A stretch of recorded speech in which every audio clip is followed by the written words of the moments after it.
Are you into sci-fi or fantasy? If so, there's a week of events just for you at David Kidd Booksellers next week. Here with me now are two local authors who are going to be featured next week. I'm talking with David Blalock and Aaron Drown. Good to see both of you. How's everything going? Hey, Terrence. Hi, how you doing? Doing well. All right, let's start with you. How'd you get into first of all, before we even get to that, differentiate for us sci-fi versus fiction versus fantasy. You know, these are genres people hear, but probably lump all together, so break it all down for us. Well, fiction in general, is sci-fi and fantasy are all fiction. Sci-fi is basically real-world things taken to a fantastic edge, and fantasy is an entirely fantastic world built and constructed for a story. That's pretty much what it's about. All right. Go ahead. No, I think science fiction, the qualifying factor in science fiction is that it has to have as David said, a real-world plausibility. You know, taking a real-world hypothesis and taking it to maybe the extreme end, but still having that basis in reality. But as a fantasy, you're not really constrained by that. All right. So, David, how would you classify yourself, and talk about how you kind of got into this genre of writing? Well, I'm a fantasy and horror author, fantasy books and horror stories. But I got into it as a small child. I began writing when I was about 7 years old, and since then I've been writing pretty much nonstop. Haven't been able to do any publishing until recently because I had a day job.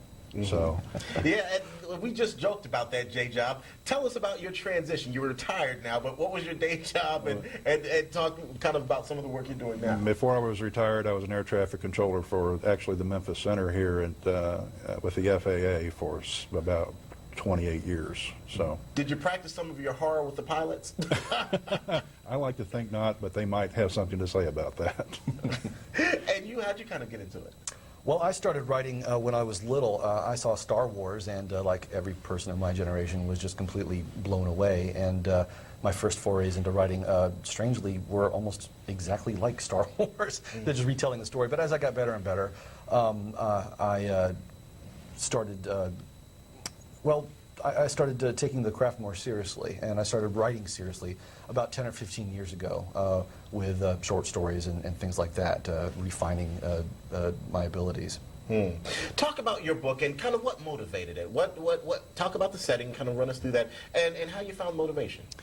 Well, Ascendant is a story of a family trying to restore its heritage after 400 years of exile that was put on them because their ancestor helped a non-human race against the human houses on Atlantis, which is a southern island of the Atlantean archipelago. This is all set 50,000 years ago.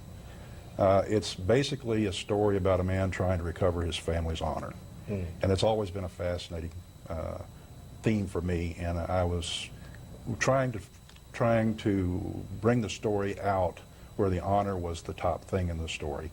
And I think I'm hoping that the story does bring the audience to the knowledge that honor and family and all that is important in their lives. How did you think up these islands and the setting? Well, the setting is Atlantis, and the islands is an archipelago that Atlantean islands were supposed to consist of. Okay.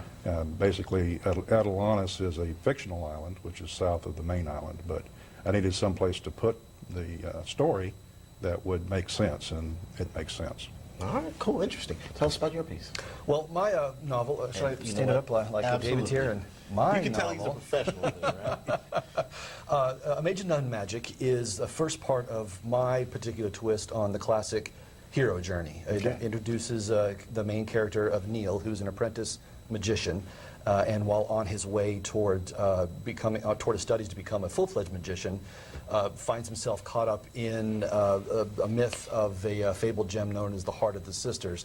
And he really wants no part of it because it suggests that his role in the world is really much more than he ever really wanted. And his efforts to extract himself from this play on the question of, which actually are on the back of the book, of what's unbelievable in a world where magic is a daily fact of life.